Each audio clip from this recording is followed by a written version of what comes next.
Hello guys, আসসালামু আলাইকুম। কেমন এই যে হাই দাও, হাই ভালো আছেন? হাই সেহের, এই এই সেহের, এই যে কারণ আছে। হাই কোথাও যাওয়ার আগে হাই বলি না, হাই বললে পরে হাই হাই করতে না। রিউসা হাই সাফি রাস্তা খুলে দাও। আরফা আরস তো আপনারা সবাই এটাই ভাবছেন অবশ্যই যে আমরা সবাই মিলে কোথায় যাচ্ছি, সবাই একসাথে কি করছি। তো আমরা সবাই মিলে প্ল্যানিং করে আমরা সিলেট যাওয়ার প্ল্যান করেছি। তো আমরা সব ভ্যাকেশনগুলোতে বেশিরভাগ আমাদের হচ্ছে কক্সবাজারেই যাওয়া হয়। তো এবার আমরা একটা ফ্যামিলি ট্যুর করলাম যে আমরা এবার সবাই মিলে সিলেটে যাব। তো সিলেটে যাব, সিলেটে আগে সুনামগঞ্জে গেলাম টাঙ্গর হাওরে। তো ওখানে আমরা আগে থেকে একটা বোট আমাদের জন্য ভাড়া করে রেখেছিলাম। তো আমরা গিয়ে দেখি বোটটা আমাদের জন্য ফুললি রেডি। ওখানে বাচ্চারা উঠে অনেক বেশি মজা করছিল, ওরা পানির উপরে ভাসমান অবস্থায় আছে।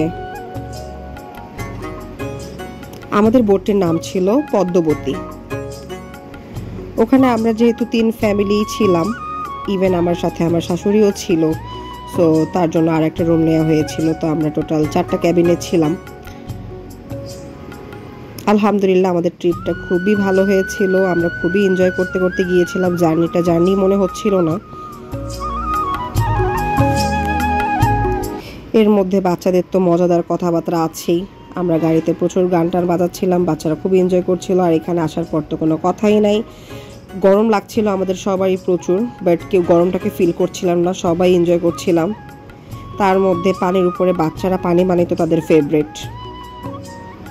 তো আমাদের বোটের কথায় চলে আসে। আমাদের বোটটা খুবই ভালো ছিল, সুন্দর ছিল, ক্লিন ছিল। আমরা সাথে একটা ছোট বাবু নিয়ে গিয়েছিলাম। তো ওখানে গিয়ে আমাদের মনে হয়েছে না, আমরা ছোট বাবুটাকে নিয়ে এখানে সেফ, বিকজ ভাইয়েরা যারা ছিলেন ওরা বোটটা খুবই পরিষ্কার করে রেখেছিল। তো আমরা এক এক করে সবাই সবার রুম ভিডিও করছিলাম, বেলকনিটা ভিডিও করছিলাম। আর চারদিক এত ভালো লাগতেছিল, যদিও প্রচুর গরম ছিল। গরমটা ফিল করতে না চাইলেও বাধ্য হয়ে ফিল করতে হচ্ছিল। তবে এত গরমের ভিতরেও যে নদীর একটা হালকা বাতাস, এটা তো অবশ্যই পাচ্ছিলাম, খুবই ভালো লাগছিল।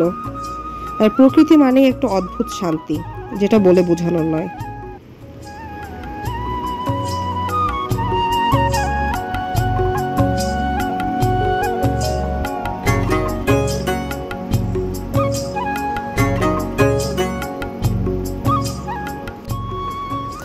আমাদের বোর্ডের ভিতরে যে রুমগুলো ছিল, রুমগুলো মোটামুটি আমাদের কাপলদের জন্য ভালোই ছিল। সাথে বাচ্চা যেহেতু ছিল, তো আমরা আমাদের সেফটিটা সবার আগে দেখছিলাম যে বাচ্চাদের গরম লাগবে কিনা বা আসে বিষয়। পরে দেখে না, ভাইয়াদের বোটেও মাথার উপরে ভালো ফ্যান ছিল, বাতাসও ভালো ছিল। আর যখন একটু বিকাল হয়ে গিয়েছে, আমরা তো আমাদের সব জানলাগুলো খুলে দিয়েছিলাম। আর বোটে বসে যা ভালো লাগতেছিল পানি দেখতে, বলার মতো না। এই অনুভূতি অ্যাকচুয়ালি বলে শেয়ার করা যাবে না, বলে বোঝানোও যাবে না।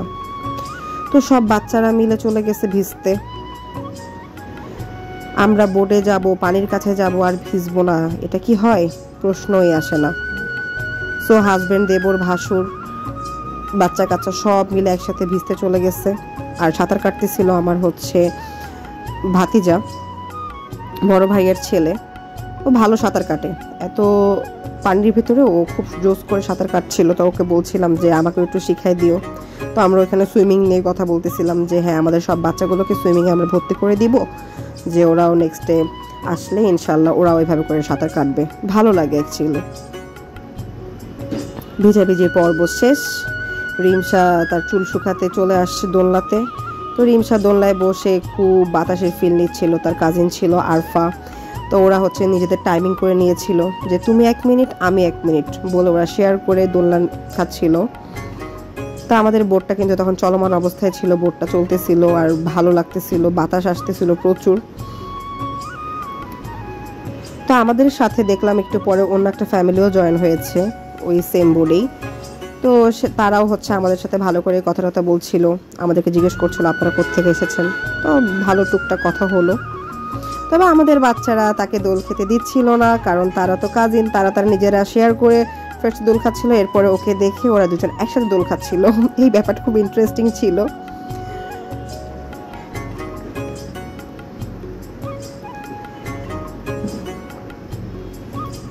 যেটা অ্যাকচুয়ালি বলে বোঝানোর নয়, যে অদ্ভুত একটা শান্তি কাজ করতেছিল ভিতরে, যে এত বড় নদীর উপর দিয়ে আমরা যাচ্ছি, মানে খুবই অমায়িক লাগছিল।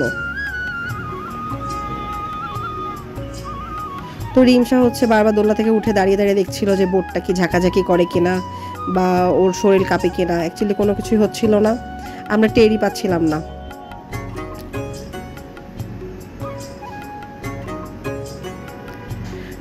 তো আমি হচ্ছে বোটের উপরে একটু যাচ্ছিলাম।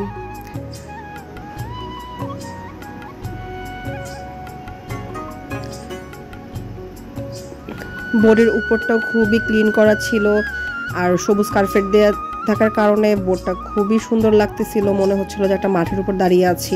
তো আমাদের আশেপাশে আমরা আরো বোট দেখতেছিলাম।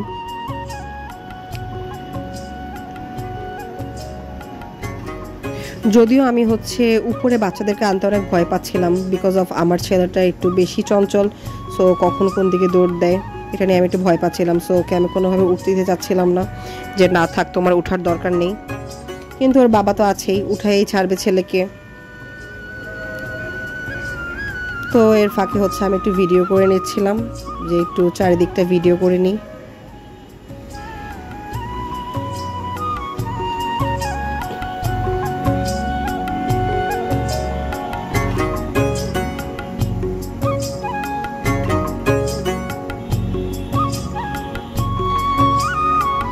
সো আমাদের বোটটা ঠিক যেখানে থেমেছিল, এত সুন্দর ভিউ ছিল, মানে অসাধারণ ছিল, অসাধারণ। যে পানির ভিতরে গাছগুলো কি সুন্দর করে দাঁড়িয়েছিল, একটাও নড়বড়ে ছিল না।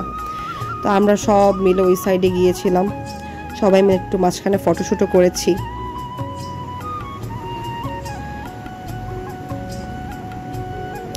আর ওখানে তো আর বোট ঢোকার পসিবিলিটি নেই, তো আমরা হচ্ছে একটা নৌকা ভাড়া করেছিলাম, করে হচ্ছে আমরা নৌকা দিয়ে ওখানে ঘুরছিলাম।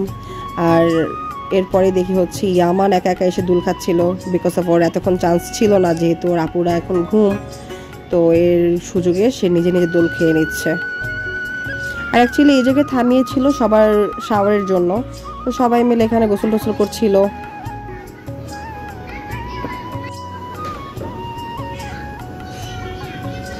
যদিও আমি হচ্ছে এখানে নামতে একটু ভয়ই পাচ্ছিলাম, বিকজ অফ আমি একটু পানিটা ভয় পাই। আর হচ্ছে এখানে অনেক গাছ ছিল, যদি গাছের ভিতরে সাপ টাপ থাকে, এটা দেখে আমি ভয় পাচ্ছিলাম আর বলতেছিলাম যে আল্লাহ আমার তো ভয় লাগবে, ভয় লাগবে। তো ফার্স্ট টাইম আমি বোর্ডে উঠেছি, হয়তো অনেকে এটা শুনলে হাসবে যে ফার্স্ট টাইম আমি উঠেছি।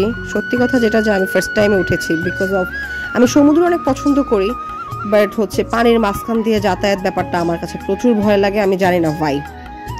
তো আমরা হচ্ছে ভাইয়া ভাবি ছোট যা সবাই মিলে আমরা বোট দিয়ে অনেক দূর পর্যন্ত ঘুরলাম, বাট ওই টাইমে আমরা কেউ ভিজি নাই, আমরা একটু ফটোশ্যুট করছিলাম। তো এর মধ্যে হচ্ছে আমরা চলে আসছি বোটের কাছাকাছি, বোট ছেড়ে দেওয়ার টাইম হয়ে গিয়েছিল। তো আমাদেরকে যারা বোটে ঘুরিয়েছে খুবই মানে খুবই খুবই খুবই মানে ওদের গলা মাশাল্লাহ মাশাল্লাহ মাশাল্লাহ, ওরা খুব সুন্দর সুন্দর আমাদেরকে গান শুনিয়েছিল, যেগুলো আমি হচ্ছে ভিডিও করতে পারিনি।